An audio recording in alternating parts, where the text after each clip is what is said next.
ગઈકાલે નાસિકની અંદર આખો દિવસ બધે દર્શન કર્યા, સ્નાન કર્યું.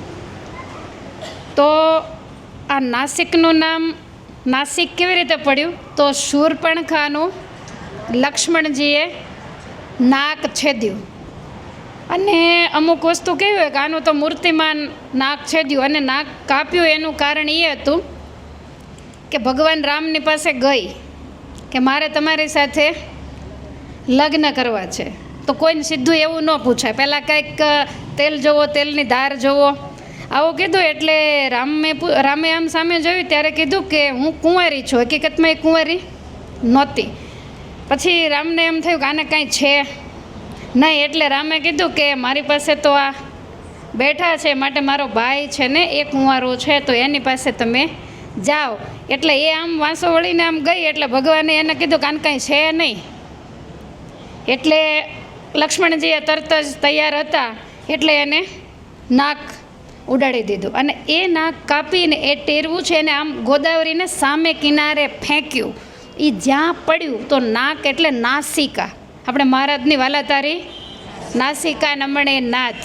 તો એટલા માટે એ જ જગ્યામાં જે નગર વસ્યું એનું નામ નાસિક પડ્યું છે. ભગવાન જ્યારે વન વિચરણ કરી 13 વર્ષ ચિત્રકૂટમાં રહી અને જ્યારે આ નાસિકની કહેતા દંડકારણ્યની અંદર આવ્યા તો આપણે ગયા હતા પંચવટી. તમે 5 વડ જો એ બધી કથા રામાયણમાં આવશે. તો એ 5 વડ છે એ ત્યાં પર્ણકુટી બાંધી અને 5 વડના ઝાડ એ સીતાજીએ રોપેલા.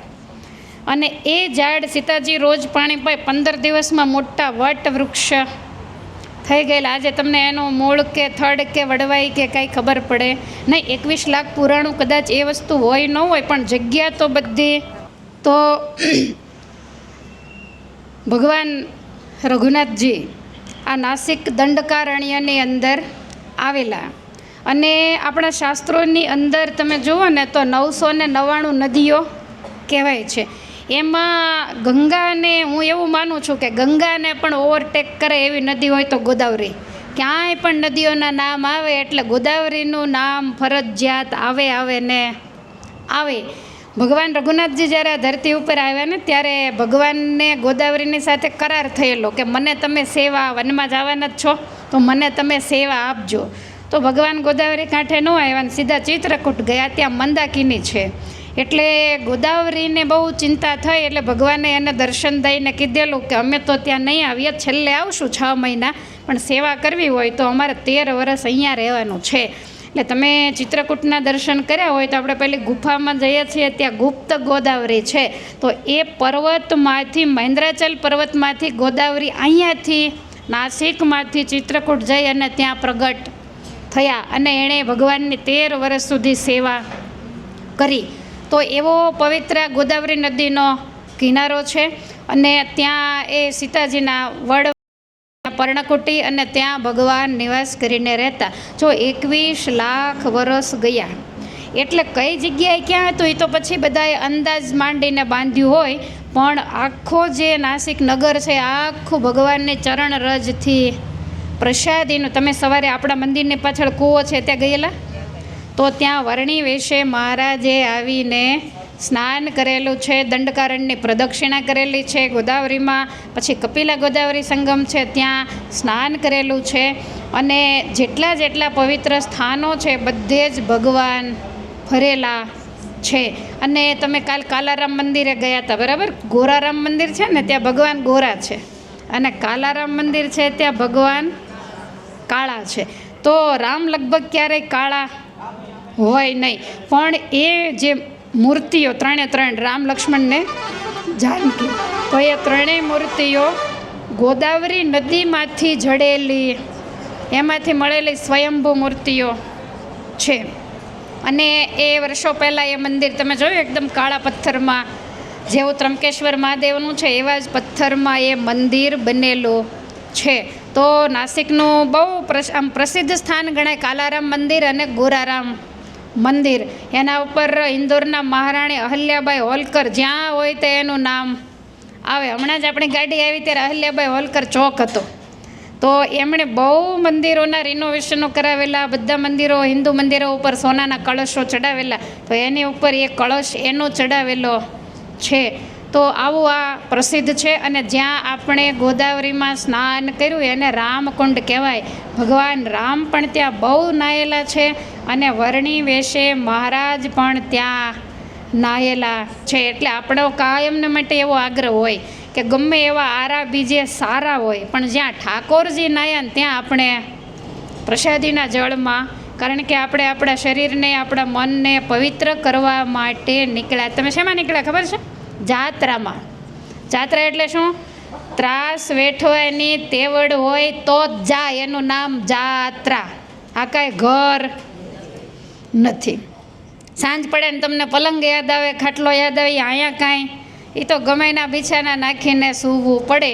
અને આપણે તો આટલા મોટા છીએ, આપણા ઈષ્ટદેવ 11 વર્ષની ઉંમરે એક પણ વસ્તુ સાથે લીધા વગર 7 વર્ષ સુધી વનની અંદર ફર્યા. જે મળ્યા એ જેમાં આપણા માટે આટલું ફર્યા, આપણે તો આપણા આત્મકલ્યાણ માટે ફરીએ છીએ. એટલે કંઈક થોડુંક આમ તેમ થાય. બધું બહુ સારું. હું 2 દિવસથી માર્કિંગ કરું જ છું. જેટલા યાત્રિકો છે બધામાં બહુ સારું છે. કોઈ કાંઈ આગા પાછા થાય, કોઈ કાંઈ બોલે, કોઈ કાંઈ માથાકૂટ કરે. તમને ખબર હોય કે ન હોય, અમે કાયમને માટે રિપોર્ટ લેતા હોઈએ અને આખો મહિનો લેશું કે કોઈ કાંઈ માથાકૂટ તો નથી કરતું ને. બધાને પૂછું કે તમને કોઈ હેરાન તો નથી કરતું ને? તો હેરાન કરતું હોય તરત કે આ ફલાણા આમ કરે છે, મારો થેલો કાઢીને એનો થેલો મૂકી દીધો. તમારે બીજું કાંઈ બાંધણું ન હોય, આનું આજ હોય. મારી દોરી છોડીને તે એણે બાંધી દીધી, પણ હવે તમારા હું કાંઈ ગયા હતા, તો એણે બાંધી તો ભલે બાંધી. એટલે એવું કાંઈ છે નહીં, બધું બહુ સારું ચાલે છે. અને હરિકૃષ્ણ મહારાજને પ્રાર્થના કરું કે આવું નવું આખો મહિનો સારું ચાલે, બધાને તબિયત સારી રહે અને ગામના પાણી પીવાય, બધે ફરાતું હોય. પછી બહારની હવા આવતી હોય એટલે કદાચ શરદી ઉધરસ થાય, એ કાંઈ બીમારી ન કહેવાય. સમજ્યા તમે? એમાં કાંઈ ખાટલો ઢાળે જેવું ના, એવું તો બધું અહીંયા આવે ને જાય. અને જમવામાં પણ બને ત્યાં સુધી આપણે બિલકુલ સાદું, તબિયતને ધ્યાનમાં રાખીને. એટલે જ્યાં જ્યાં નાવાના સ્થાન આવે ત્યાં આળસ નહીં કરતા. લગભગ તો નાહી જ લે છે, વાંધો નથી આવતો, પણ બને ત્યાં સુધી નાહી લેવાનું. ગોદાવરીની અંદર એ ભરેલું પાણી પથરાળ એનો તળિયું છે, એટલે તમને લીલું લાગે, ચીકણું લાગે. હવે આટલું મોટું શહેર હોય તો ક્યાંક થોડી ઘણી ભેળસેળ હોય તો તમે ચોખ્ખી ગોદાવરી ક્યાં લેવા જાશો, મને કહેશો? અને નાસિક જેવી ગોદાવરી ક્યાંય પવિત્ર નથી, કારણ કે કુંભ મેળો નાસિકની અંદર આ આવતા વર્ષે જ છે. એટલે એ વખતે કુંભ સ્નાન થયું ન થયું, આજ આપણે સ્નાન કરી લીધું. અને પછી આપણે જે કુશાવર્ત કુંડ કહેતા ત્રંબકેશ્વર બપોર પછી ગયા. તમને ખબર, આ દેશના 12 જ્યોતિર્લિંગ જે સ્વયંભૂ પ્રગટ થયેલા હોય, પણ આમાં તો તમને કાંઈ દેખાણું, કારણ કે એમાં એકદમ ખાડો છે ને, એમાં એકદમ ઝીણી લિંગ છે ત્રિદેવની. તો તમને તો એમ એવું લાગે કે અંદર ખાડામાં જ પાણી કાયમ અંદરથી જળ નીકળતું હોય. પૂજારી કાયમને માટે જળ ઉલેચતા હોય અને અભિષેક કરે ત્યારે નાખતા હોય. પછી ઉપર મોરું ચડાવે ને ત્યારે આપણને શિવલિંગ જેવું લાગે. તો એ ત્રંબકેશ્વર જ્યોતિર્લિંગ કહેવામાં આવે. આપણને પહેલાં દર્શન એ જ્યોતિર્લિંગના થયા. તો એની સામે તમને ખબર છે પર્વતમાળા હતી, એને બ્રહ્મગીરી પર્વત કહેવાય. ભગવાન શ્રી હરિ વર્ણી વેશે જ્યોતિર્લિંગ જે છે ત્રંબકેશ્વર મહાદેવ, એનો અભિષેક કરી, એનો સ્પર્શ કરીને મહારાજે પૂજા કરેલી છે, દર્શન કરેલા છે. પછી સામે જે બ્રહ્મગીરી હતો ને એના ઉપર મહારાજ ચડ્યા છે. ગોદાવરી નદીનું ઉદ્ગમ સ્થાન આ બ્રહ્મગીરી છે, એટલે ત્યાં ચડ્યા છે. પણ થોડુંક બહુ અઘરું હતું અને તમારે બધાને થોડાક ટાયર પણ મજબૂત નહોતા, એટલે આપણે રિસ્ક લીધો નથી. નહીંતર આપણે મંગળામાં જઈએ પછી એક બ્રહ્મગીરી ચડીએ એટલે બપોરે પાછા ઉતરી જઈએ. પણ પગથિયા તમે ત્યાં જોઈએ ને મંદિરોમાં ઊંચા ઊંચા એવા જ બ્રહ્મગીરીના પગથિયા છે. તો એ બ્રહ્મગીરી ઉપર જ્યારે અહલ્યાની પરીક્ષા કરવા માટે ઇન્દ્ર આવેલો અને ઇન્દ્રએ અહલ્યાને જ્યારે ખોટી રીતે હેરાન કર્યા ને ગૌતમ મુનિને ખ્યાલ નહોતો ને અહલ્યાને શાપ દઈ દીધો કે તું પથ્થર થઈ જા, અને ઇન્દ્રને પણ શાપ આપ્યો. પછી અહલ્યા જ્યારે પથ્થર થયા ત્યારે એ સિદ્ધાશ્રમ છોડી અને ગૌતમ મુનિ આ બ્રહ્મગીરી ઉપર આવીને બેઠેલા. અને પછી જ્યારે અહલ્યાજી પાછા આવ્યા ત્યારે ઉપર બ્રહ્મકુંડ છે, જે ઉદ્ગમ સ્થાન કહેવાય, એ જળની અંદર અહલ્યાજીને સ્નાન કરાવી એને પવિત્ર કરેલા. એટલે વર્ષો સુધી એ પર્વત ઉપર ઋષિમુનિઓ તપશ્ચર્યા અને સાધના કરતા. તો મહારાજ આખો બ્રહ્મગીરી ચડ્યા, બ્રહ્મકુંડમાં સ્નાન કર્યું અને ત્યાર પછી મહારાજ નીચે આવ્યા, બ્રહ્મગીરી ઉતરી અને મહારાજે કુશાવર્ત કુંડમાં સ્નાન કર્યું. કાલ સાંજે જે આપણે કુંડમાં નાહ્યા એને કુશાવર્ત કુંડ કહેવામાં આવે છે.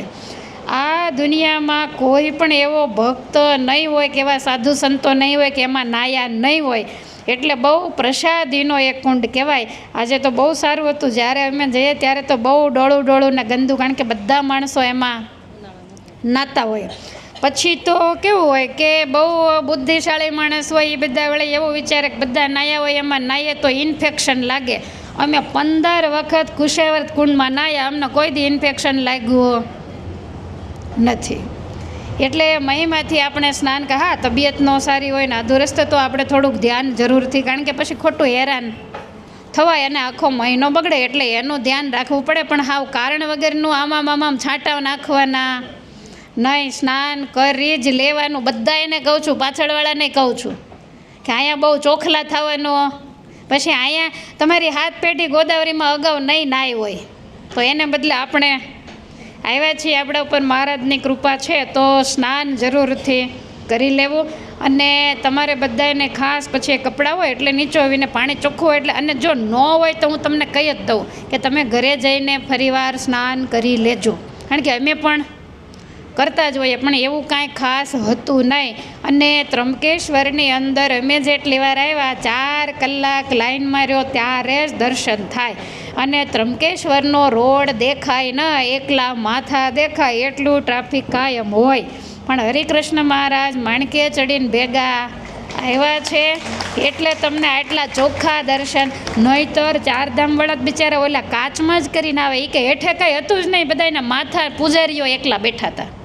તો આપણને બધું સરસ કાલે દેખાયું અને સરસ દર્શન થયા. પછી ત્યાંથી આપણે જ્યારે પાછા સાંજે કોઈને ખબર નહોતી કે આ કુંડ શેનું છે, એટલા માટે મેં તમને આ ખાસ કહ્યું.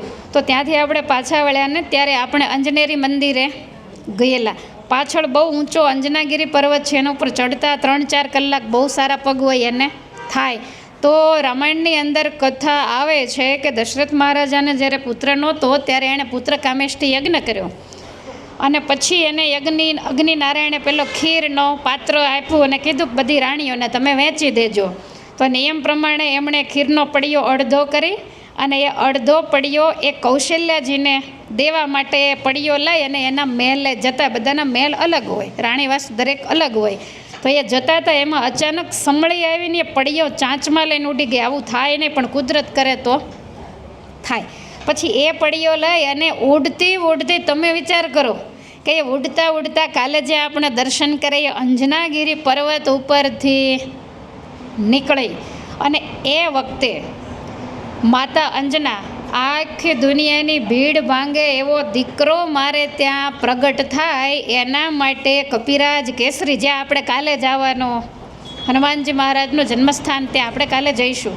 તો ત્યાંથી એ તપ કરવા માટે અહીંયા નાસિકમાં અંજનાગીરી પર્વત, અંજનેરી પર્વત એ લોકો કે, તો ત્યાં આવી અને અંજના બહુ રૂપાળા હતા અને એકલા સાધના કરવાની. અને એના પિતા ગૌતમ ઋષિનો શાપ હતો એટલે એને પતિ તરીકે કોઈ માણસ મળે એવું નહોતું, એટલે એણે કપિરાજ કેસરીને, એ પણ દેવનો અંશ હતા, એટલે એને વરમાળા પહેરાવીને એની સાથે લગ્ન કરેલા. પછી એવું કીધેલું કે કોઈ દુનિયામાં દુઃખી હોય એની ભીડ મારો દીકરો ભાંગે એવો દીકરો મારે જોઈએ ને એના માટે તપ કરવું છે. ને તપ કરવા માટે આપણે કાલે જ્યાં ગયા ત્યાં આવી અને એણે સાધના કરેલી. એટલે બહુ રૂપાળા, એટલે મોટો ખાડો ખોદીને ગળા સુધી અંદર માટીની અંદર શરીર દબાવી દીધું, ખાલી મુખારવિંદ ખુલ્લું, અને એ આંખો બંધ કરી અને સાધના કરે છે. તો એ વખતે પેલી સમળી ત્યાંથી નીકળી ભગવાનની ઈચ્છાથી, એની પાછળ બીજી સમળીઓ પડેલી કે આના મોઢામાં કંઈક શિકાર છે, એટલે એણે બીજી સમળીઓની બીકે પડીઓ તે છોડી દીધો અને એકદમ ઘાટો દૂધ પાક, એટલે સીધો માતા અંજનાના મુખારવિંદ આગળ સામે આવીને એ પડ્યો. અંજનાએ આમ ચારેકોર જોયું, કોઈ હતું નહીં. પણ આકાશવાણી દ્વારા એને ખ્યાલ આવ્યો કે આ પ્રસાદ તમે જમશો તો તમારી મનોકામના પૂરી થશે, આ દૈવી પ્રસાદ છે. પછી એ પડ્યો માતા અંજના જમ્યા, અને પછી જે અડધો પડ્યો હતો એ દશરથ મહારાજાએ એના અડધા ભાગ કરી, એક કૌશલ્યને આપ્યો, પછી બીજું વધ્યું એનું અડધું કરી એક કૈકેયીજીને આપ્યો, બાકી વધ્યું એને અડધું કરી કૌશલ્ય અને કૈકેયીને થોડો થોડો આપ્યો. એ બંને સુમિત્રાજીને આપ્યો. એટલે એને ત્યાં 2 પુત્ર થયા, શત્રુઘ્ન અને લક્ષ્મણ. અને પહેલાં બંનેને ત્યાં રામ અને ભરત. તો તમે વિચાર કરો કે આપણે કાલ દર્શન કરવાના જ છીએ, જ્યારે પંપા સરોવર કિષ્કિંધા જઈએ ત્યારે, કે ભગવાન જ્યારે કિષ્કિંધા ગયા ત્યારે સુગ્રીવે હનુમાનજીને મોકલ્યા કે અજાણ્યા કોક આવે છે તો વાલીએ કંઈક મને મારવા તો નહીં મોકલ્યા હોય ને, જાઓ તમે તપાસ કરો. એટલે હનુમાનજી મહારાજ નીચે આવ્યા બ્રાહ્મણના વેશે, એટલે ભગવાને અજાણ્યા, હનુમાનજી અજાણ્યા. પછી એમને આપણે બધું કથામાં આવવાનું છે, એમને ખ્યાલ આવ્યો. એટલે ભગવાન કે અમે જો વનમાં ફરી ફરીને થાકી ગયા છે, તમારા માલિક સુગ્રીવને નીચે બોલાવો, અમે ઉપર નહીં આવીએ. ડુંગરો કોણ ચડે? હનુમાનજી કે હવે ક્યાં ચડવાનો, હવે હું આવી ગયો, 2 ભાઈ એક એક ખંભે બેસી જાઓ. 2 ભાઈ એક એક ખંભે બેઠા. પછી લક્ષ્મણજીએ ઉપર જઈને ભગવાનને પૂછ્યું કે આ છે કોણ, કે આદિનારાયણ ને શેષ નારાયણ બેયને ઉપાડીને ચડી ગયો, આ છે કોણ? અને એ વખતે ભગવાન રામ હસતા હસતા એટલું બોલ્યા કે ભાઈ આ અડધમાં એકલો છે, એક બાજુ આપણે 4 ભાઈ, એક અડધી ખીરના, અને આ અડધી ખીરમાં એકલો છે. એટલે આનામાં આ તાકાત અંજની નંદન હનુમાન છે, આપણી સેવા માટે આપણી સાથે અવની ઉપર અવતર્યા છે કપિરાજ કેસરીને ત્યાં પછી ઓળખાણ થયેલી. તો એ જે જન્મ હનુમાનજી મહારાજનો થયો ત્યાં આપણે કાલે જવાનું છે પરમ દિવસે. અને જ્યાં અંજના માતાએ તપ કર્યું એ જગ્યા, હવે અમુક વડીલો બીજા ત્રીજા તો એ ત્યાં ઉપર ન ચડીએ કે બહુ ઝાઝા પગથિયા છે, એટલે એ ઉપર જેવું મંદિર છે ત્યાં ડેરી જ છે, પણ એ મંદિર એવું નીચે બનાવ્યું બધાની દર્શનની સુગમતા માટે. તો ત્યાં બહુ મોટી હનુમાનજી મહારાજની મૂર્તિ, એના આપણે દર્શન કર્યા. તો એ જગ્યાએ અંજના માતાએ પડીઓ જમેલા, તપની પૂર્ણાવતી કરી, અને પછી ત્યાંથી આપણે કાલે જઈશું. ત્યાં એ પંપા સરોવર ઉપર જે અંજનાગીરી પર્વત છે ત્યાં જઈને રહેલા, અને ત્યાં પછી હનુમાનજી મહારાજનું પ્રાગટ્ય થયેલું. આપણા કુળદેવ છે, આપણી બાજુમાં જ સારંગપુરમાં બિરાજમાન છે, અને એને અમે કહીને જ આવ્યા છીએ કે દાદા તમે આગળ રહેજો, કારણ કે અમારે તમારા જન્મસ્થાને જવાનું છે, અને ભગવાન રામની તમે બહુ સેવા કરી છે, તો અમારે રામેશ્વરમ પણ તમારા ગુણ ગાવાના છે. એટલે દાદા આપણી ભેગા છે, પાણી ડોળું હોય ને ચોખ્ખું કરી નાખે છે. અને મહારાજને પ્રાર્થના કરીએ કે બધાય પછી જો મને તમારી બહુ જ દયા આવે. મને એમ થાય, કાલે બધાએ કીધું કે ગોદાવરીમાં રિનોવેશન ચાલે છે એટલે ત્યાં સ્નાન થાય એવી જગ્યા નથી, તોય મેં કીધું કપડાં લઈ લો, કદાચ હોય તો આપણે સ્નાન કરવા થાય. અને મને વિશ્વાસ જ હોય કે તમારા છોકરા સુરત મુંબઈ રહેતા હોય, તમને એમ કે બા હાલો આપણે નાસિક દર્શન કરવા, પણ એ કાંઈ ગોદાવરીમાં નાવા દે, એ નો નાય ને તમને નો નાવા દે, ને કદાચ ગયા તો પાણી છાંટીને પાછા આવે કે આમાં નો નવાય, બીમાર પડાય, એવું કહી અને નીકળી જાય. તો બીજી વાર તમે ક્યારે આવો એ કાંઈ નક્કી હોય નહીં, એટલે તમારી ભેગા અમે પણ સ્નાન કરીએ છીએ. તો એ અંજનેરી પર્વતે આવો પ્રસાદી ભૂત પર્વત હતો, એટલા માટે આપણે ત્યાં દર્શન, અને આપણે જઈએ ત્યાં હૃદયમાં શાંતિ થાય એવું સરસ વાતાવરણ હતું. તમે હનુમાન ચાલીસાના માધ્યમથી દાદાને રાજી કર્યા.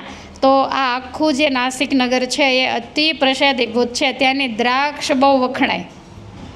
આપણે બધા સૂઈ ગયા હતા દ્રાક્ષના માંડવાઓ જ્યારે નાસિક નજીક આવ્યું ત્યારે, તો એ દ્રાક્ષ જે સુકવણી બને ને કાળી, એ બધી ત્યાંથી લીલી સૂકી બધી દ્રાક્ષ ત્યાંથી, બહુ દ્રાક્ષનું વાવેતર ત્યાં હોય અને મળે પણ એટલી બધી. તો આવું સરસ મજાનું ભગવાન રઘુનાથજીની ચરણરજથી પાવન થયેલું. પછી આપણે એક મંદિરે ગયા હતા, તો પહેલાં આપણને પૂજારી કહેતા હતા કે આ વચ્ચે રાવણ ઊભો છે, આ બાજુ 2 હાથ આમ કરીને સીતાજી ઊભા છે. તો બુધવાર અને બપોરે 12 વાગે રાવણ સીતાજીને લઈ ગયો, ત્યારથી બુધવાર બુંદિયાળો, બુધવારે કાંઈ સારા કામ. અને બીજું તમને એક કહું કે આપણામાં કહેવત છે કે બુધવાર બેવડે, એવું તમે કહો ને, તો બુધવારે બેવડ્યા. પહેલે દિવસે સીતાજી રામને છોડીને એને રાવણ લઈ ગયો હતો બુધવાર, એટલે બીજી વખત એની ઉપર આક્ષેપ આવ્યો અને પાછા રામે એને છોડી દીધા. એટલે સીતાજીને 2 વખત ઘર છોડવું પડ્યું. રામનો વિયોગ થયો એટલે કહેવત પડી કે બુધવાર બેવડે. એટલે બુધવારને દિવસે આપણે એવા કોઈ સારા કામ, તમે જોજો કોઈ ખરખરાના કામ હોય તો બુધવારે કોઈના ઘરે કોઈ ન જાય, એનું મોડું કોઈ ઈચ્છે નહીં. તો તે દિવસે એટલા માટે બુધવારને રાવણે બગાડેલો છે, બાકી કાંઈ એ હતો નહીં. એટલા માટે તે દિવસે સારું કામ થતું નથી. તો આવી રીતે પવિત્ર નાસિક નગરીના દર્શન કર્યા. અને હવે આપણે ભગવાન વિઠ્ઠલ વિઠ્ઠલ વિઠ્ઠલા હરિઓમ વિઠ્ઠલા આપણે કાયમ સાંભળતા હોઈએ છીએ. તો એ નગરીમાં બહુ બધા ભક્તો થયા. તો એ પવિત્ર ધરતીના દર્શન કરવા માટે હવે આપણે જવાનું છે. તો આજે આપણે વિઠ્ઠલનાથજીના થશે તો દર્શન કરીશું, કાલે બધાય ગામમાં દર્શન કરીશું. અને એનો મહિમા હું તમને એ જ નગરીમાં બેસીને પાછો સમજાવીશ. હવે આપણે હા, તમે કાટ્યા હનુમાનજી બહુ ઊંચા હતા એ તમે જોયું હશે.